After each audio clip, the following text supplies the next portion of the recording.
हे प्रभु, आप मुझे दर्शन दीजिए। मैं आपसे मिलना चाहता हूँ क्योंकि आपका बच्चा हूँ। सुना है मैं आपका अंश हूँ।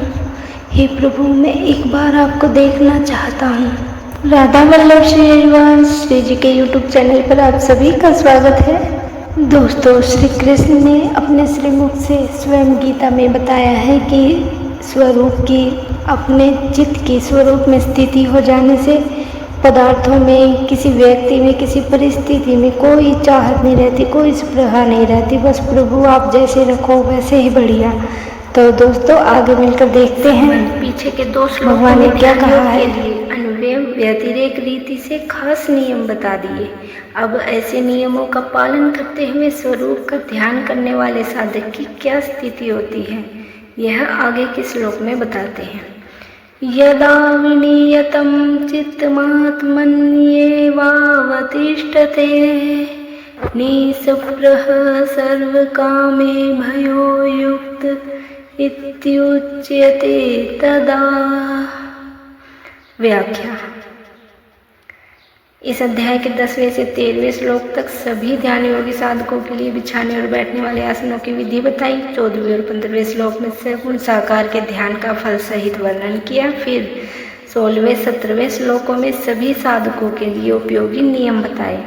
अब इस 18वें श्लोक से लेकर 23वें श्लोक तक स्वरूप के ध्यान का फल सहित वर्णन करते हैं। यदा विनियतं चित्तमात्मन्येवावतिष्ठते, अच्छी तरह से वश में किया हुआ चित्त अर्थात संसार के चिंतन रहित चित्त जब अपने स्वत सिद्ध स्वरूप में स्थित हो जाता है तो तात्पर्य है कि जब यह सब कुछ नहीं था तब भी जो था, और सब कुछ नहीं रहेगा तब भी जो रहेगा, तथा सबके उत्पन्न होने के पहले जो भी था, सबका लय होने के बाद भी जो रहेगा, और अभी भी जो का त्यों है, उस अपने स्वरूप में चित्त स्थित हो जाता है। अपने स्वरूप में जो रस है, आनंद है, वह इस मन को कहीं भी और कभी भी नहीं मिला है। अतः वह रस आनंद मिलते ही मन उसमें तल्लीन हो जाता है। निःस्पृह सर्व कामे भयो युक्त इत्युच्यते तदा।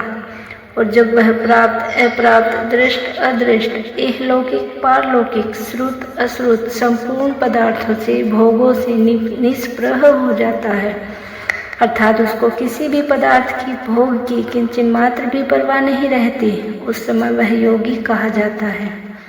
यहाँ यदा और तदा पद देने का तात्पर्य है कि वह इतने दिनों में, इतने महीनों में, इतने वर्षों में योगी होगा, ऐसी बात नहीं है। प्रत्युत जिस क्षण वश में किया हुआ चित्त स्वरूप में स्थित हो जाएगा और संपूर्ण पदार्थों से निष्प्रह हो जाएगा, उसी क्षण वह योगी हो जाएगा। विशेष बात, इस श्लोक में दो खास बातें बताई है। एक तो चित्त स्वरूप में स्थित हो जाए और दूसरी संपूर्ण पदार्थों से निष्प्रह हो जाए। तात्पर्य है कि स्वरूप में लगते लगते जब मन स्वरूप में ही स्थित हो जाता है तो फिर मन में किसी वस्तु, व्यक्ति, परिस्थिति आदि का चिंतन नहीं होता, प्रत्युत मन स्वरूप में ही तल्लीन हो जाता है। इतना ही नहीं, वह जीवन निर्वाह के लिए उपयोगी पदार्थों की आवश्यकता से भी निष्प्रह हो जाता है। उसके मन में किसी भी वस्तु आदि की किंचित मात्र भी स्पृहा नहीं रहती, तब वह असली योगी होता है।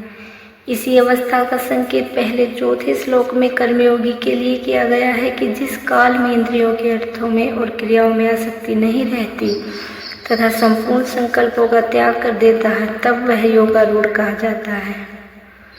वहाँ के और यहाँ के प्रसंग में अंतर इतना ही है कि वहाँ कर्मयोगी दूसरों की सेवा के लिए ही कर्म करता है, तो उसका क्रियाओं और पदार्थों से सर्वथा राग हट जाता है, तब वह योगारूढ़ हो जाता है। और यहाँ ध्यान योगी चित्त को स्वरूप में लगाता है, तो उसका चित्त केवल स्वरूप में ही स्थित हो जाता है, तब वह क्रियाओं और पदार्थों से निष्प्रह हो जाता है। तात्पर्य है कि कर्मयोगी की कामनाएं पहले मिटती हैं, तब वह योगारूढ़ होता है, और ध्यान योगी का चित्त पहले स्वरूप में स्थित होता है, तब उसकी कामनाएं मिटती हैं। कर्मयोगी का मन संसार की सेवा में लग जाता है और स्वयं स्वरूप में स्थित हो जाता है, और ध्यान योगी स्वयं मन के साथ स्वरूप में स्थित हो जाता है।